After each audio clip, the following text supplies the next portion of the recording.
Right, మళ్ళీ వస్తాను పృథ్వీ గారు మీ దగ్గరికి. మనతోటి యేసరత్నం గారు ఉన్నారు, వైఎస్ఆర్ కాంగ్రెస్ పార్టీ సీనియర్ నాయకులు, ప్రస్తుత ఎమ్మెల్సీ. యేసరత్నం గారు, గుడ్ మార్నింగ్ అండి. నమస్కారం అండి. అక్కడ ప్యానెల్లో ఉన్న నరేష్ గారికి, పృథ్వీరాజు గారికి, అదేవిధంగా నాని గారికి, వ్యూవర్స్ అందరికి కూడా నా నమస్కారాలు. ఏంటి యేసరత్నం గారు, నిజంగా కొన్ని పార్లమెంట్ స్థానాల్లో క్రాస్ ఓటింగ్ జరిగినట్టు కనపడతా ఉంది. అదేవిధంగా కొన్ని నియోజకవర్గాల్లో సైలెంట్ ఓటింగ్, అంటే ఓటరు చివరి నిమిషం వరకు కూడా చాలా సైలెంట్ గా ఓటు వేసిన పరిస్థితులు ఎన్నికల్లో కూడా చూడొచ్చు. అంటే బహిరంగంగా చెప్పిన పరిస్థితి లేదు ఎక్కడా కూడా, మేము పలానా పార్టీకి ఓటు వేయబోతున్నామని. సో ఎందుకు ఇలా జరిగింది ఈ ఎలక్షన్? ఇప్పటికి కూడా ఎవరు పూర్తిగా క్లారిటీగా ఏ ప్రభుత్వం వస్తుంది చెప్పలేని పరిస్థితిలో ఉన్నారు. ఇందులో అంటే తినబోతూ రుచుల గురించి మనం మాట్లాడినట్టుందండి. ఎందుకంటే ఇప్పుడు పృథ్వీరాజు గారు చెప్పినా, లేకపోతే ఇంకొకళ్ళు చెప్పినా రాష్ట్రంలో జరిగిన ఎలక్షన్స్ గురించి ఎవరి లెక్కలు వాళ్ళది చెప్పుకుంటున్నారు.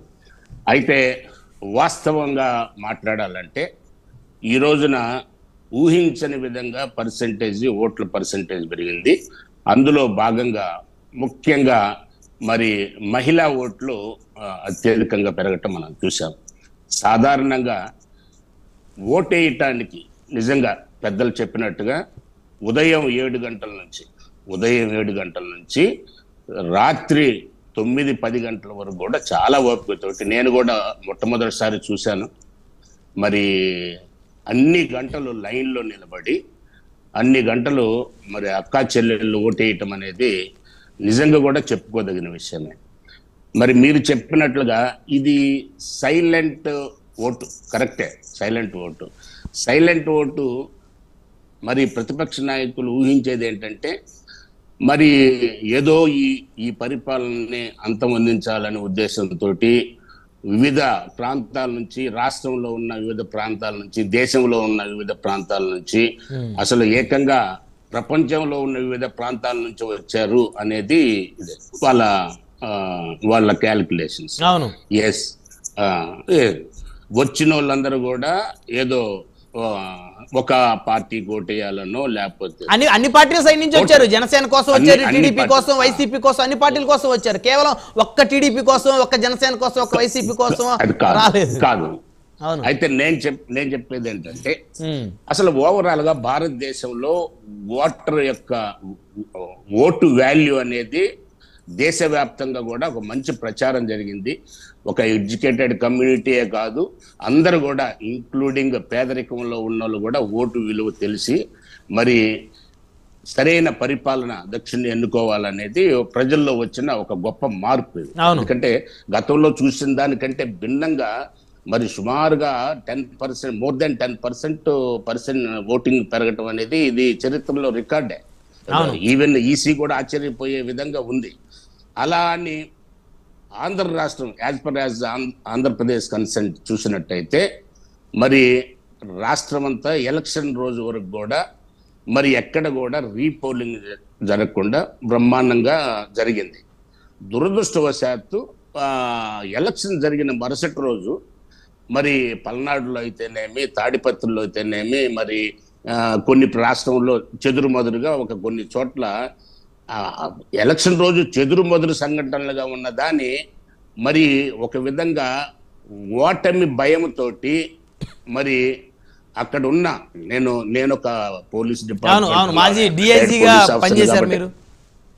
చెప్తున్నాను, ఇది డెఫినెట్ గా 100% పాళ్ళు కూడా అక్కడ ఉన్న లోకల్ పోలీస్ ఆఫీసర్స్ యొక్క వైఫల్యం అని నేను చెప్తాను. ఎందుకంటే ఓకే, ఎలక్షన్ రోజు అన్ఎక్స్పెక్టెడ్ గా ఎక్కడన్నా ఏదన్నా జరిగిందంటే దాన్ని చేయలేని పరిస్థితి ఉంటుంది. ఆ పార్టీస్ ఎవరైతే లా అండ్ ఆర్డర్ ప్రొటెక్ట్ చేయాల్సిన పార్టీస్ ఆ ప్లేస్ కి రీచ్ అవ్వడానికి కొంత టైం పట్టింది, ఓకేనండి. కానీ ఇక్కడ జరిగిన విషయం ఏంటంటే సెన్సిటివ్ ఏరియాస్ అన్ని కూడా ఐడెంటిఫై చేశారు. అసలు ఆ పార్టీ వాళ్ళు ఇచ్చారు, ఈ పార్టీ వాళ్ళు ఇచ్చారు. తర్వాత హిస్టరీ కూడా ఉంది. ఏదైతే ఇప్పుడు కొత్త ఏం కాదు.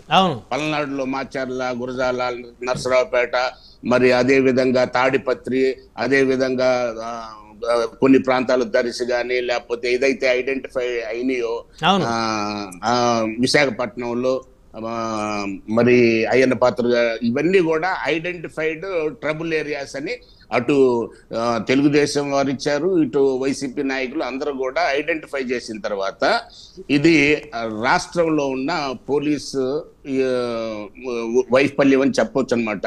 Proper security okay.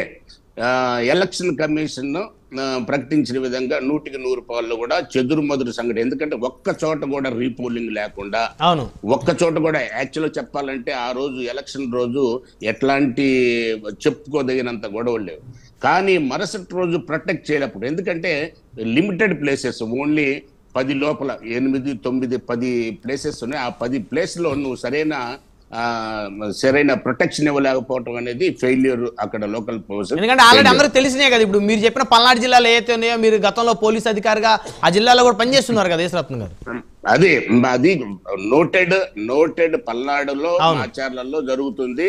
ఒక యుద్ధ వాతావరణం క్రియేట్ కాబోతుంది అనేది గత 6 నెలల నుంచి కూడా మరి అటు బ్రహ్మారెడ్డి గారు ఎప్పుడైతే టీడీపీ నుంచి సీన్లోకి వచ్చారో అప్పటి నుంచి కూడా వాళ్ళిద్దరి మధ్య అప్పుడప్పుడు ఒక గ్రూపును ఒకసారి తరిగితే ఇంకొక గ్రూపును ఇంకోసారి తరిగితే అనేది ఇది అందరికీ తెలిసిందే, రాష్ట్రంలో అందరికీ తెలిసిందే. కానీ అలాంటి ప్లేస్లో కూడా మరి సరైన ప్రొటెక్షన్ ఇవ్వలేక ఎలక్షన్ అయిపోయి 3 రోజులు అవుతున్నా కానీ ఈ రోజు కూడా ప్రజలంతా కూడా బిక్కుమంటూ ఉన్నారు. ఇది ఏంటంటే కేవలము ఓటమి భయంతో ఒక నిర్దిష్టమైన మనస్తత్వంతో అటాక్ చేయటమే తప్ప దీనిలో ఏమాత్రం కూడా లేదు. అంటే ప్రతిపక్ష పార్టీలు అటాక్ చేసి అంటారా? వైఎస్ఆర్ కాంగ్రెస్ పార్టీ మీద వైసీపీ నేతలు ఎక్కడా కూడా అటాక్ చేయలేదంటారా యేసరత్నం గారు? ఎలక్షన్స్ అయిన తర్వాత మీరు ఒకసారి పరిశీలించినట్టయితే మరి గురజాల్లో గణేశం పాడులో జరిగిన సంఘటన అయితేనేమి, తర్వాత ఇంకా కొన్ని ప్రాంతాల్లో నరసరావుపేటలో చదలవాడ అరవింద్ బాబు గారి మీద దాడులు చేయలేదా? ఇద్దరు ఒకరి మీద ఒకరు చేసుకున్నారు. గోపిరెడ్డి శ్రీనివాస్ రెడ్డి గారి హాస్పిటల్ మీద దాడులు జరిగినాయి, అరవింద్ బాబు గారి హాస్పిటల్ మీద దాడులు జరిగినాయి. అరవింద్ బాబు గారి మీద దాడి కంటే ముందు గోపిరెడ్డి శ్రీనివాస్ రెడ్డి గారి మీద దాడి జరిగింది. వాళ్ళ మామయ్య గారికి దెబ్బలు తగిలినాయి. వారు ఇల్లంతా కూడా పోలీసు ప్రొటెక్షన్ తోటి అటు ఇటు బ్యారికేడ్స్ వేసేసి, ఎందుకంటే 2 ఇళ్ళు కూడా దగ్గర ఉండటం వల్ల సాధారణంగా ఇప్పుడు ప్రతి దాడులు జరగటం అనేది సహజం. ప్రతి దాడులు జరగటం సహజం. ఇక్కడ ఏంటంటే గణేశ్వరంపాడులో కేవలం దాడులే జరిగినాయి తప్ప ప్రతి దాడు జరగలేదు. పైగా బీసీ వర్గానికి చెందిన ఒక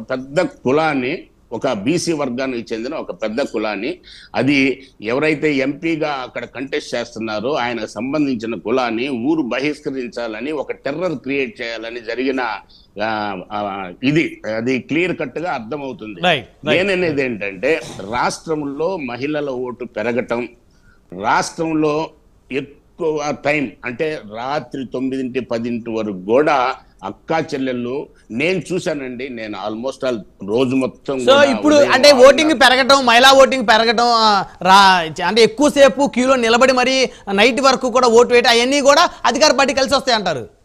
100%. ఎందుకంటే సాధారణంగా ఇక్కడ ఉన్నత వర్గాల నుంచి వేసే ఓటు నాకెందుకు ఇన్ టైంలో పోయి టక్కున అక్కడ అవకాశం ఉంటే లైన్ క్లియర్గా ఉంటే ఒక 10 నిమిషాల్లో 20 నిమిషాల్లో ఓటేసి పోదాము అని అనుకుంటారు. ఎందుకంటే అక్కడ వాళ్ళు బాధితులు కాదండి. ఇప్పుడు హైదరాబాద్ నుంచి వచ్చారో, బెంగళూరు నుంచి వచ్చారో, లేకపోతే అమెరికా నుంచి వచ్చారో, వాళ్ళు ఎక్కడ బాధితులు కాదు. ఏదో ఒక ఓటు వేయటానికి, ఒక ఓటు ఉన్న విలువని సద్వినియోగపరుచుకోవటానికి వచ్చారు. కానీ వేరాజ్ గంటల తరబడి క్యూ లైన్ లో వెయిట్ చేసేసి టైం అయిపోయిన తర్వాత కూడా ఎట్టి పరిస్థితుల్లో నా ఓటు నేను వేయాలని అక్కా చెల్లెలు వేసిన ప్రతి ఓటు కూడా వైఎస్ఆర్ సిపికి పడుతుందని చెప్పడానికి ఏమాత్రం కూడా అతిశయోక్తి లేదండి. ఎందుకంటే దానికి కూడా నాయుడు గారు, దానికి కూడా ఒక రీజన్ ఉంది. ఒక్క రోజు మనం కష్టపడితే 5 సంవత్సరాల సంక్షేమ పథకాలు మన ఇంటి దగ్గరకు వస్తున్నాయి. ఒక్క రోజు కష్టపడాలి. మరి కళ్ళు తిరుగుతున్నా కానీ లైన్లో నిలబడ్డారు, మరి ఫెసిలిటీస్ ఉన్నా లేకపోయినా కానీ లైన్లో నిలబడ్డారు. కేవలం పేదవారు, బడుగు బలహీన వర్గాలు, ఎస్సీ, ఎస్టీ, బీసీ, మైనారిటీల ఓటు మీరు క్యాల్కులేట్ చేయండి. మీరు ఏ పేపర్ తిరిగేసినా గానీ ఓటింగ్ శాతంలో అత్యధికంగా బడుగు బలహీన వర్గాలు, ఎస్సీ, ఎస్టీ, బీసీ, మైనారిటీలు నిలబడి ఓటేశారు. ఈ మైనారిటీలు ఎందుకు వేశారంటే మరి ఏదన్నా తేడా వస్తే, ఏదన్నా పొరపాటు ఏదన్నా తేడా వస్తే మన ఈ సంక్షేమ పథకాలన్నీ కూడా మన రాష్ట్రంలో ఇప్పుడు ఎవ్వరు కూడా ఊహించిన విధంగా ఈ క్యాన్సిల్ అయిపోతాయి. కాబట్టి ఈ ఒక్కరోజు మనం కష్టపడి మన సంక్షేమ పథకాలు మళ్ళీ ఫర్దర్ 5 years కంటిన్యూ అవ్వాలంటే జగన్మోహన్ రెడ్డి గారే ముఖ్యమంత్రిని చేసుకోవాలి అని కష్టపడి చేసుకున్న దానిలో భాగంగానే ఈ రోజు 100% కూడా మేము ఊహించిన దానికంటే కూడా, అంటే మొన్న 151 వచ్చేసినాయి, దానికంటే కూడా భిన్నంగా ఇంకా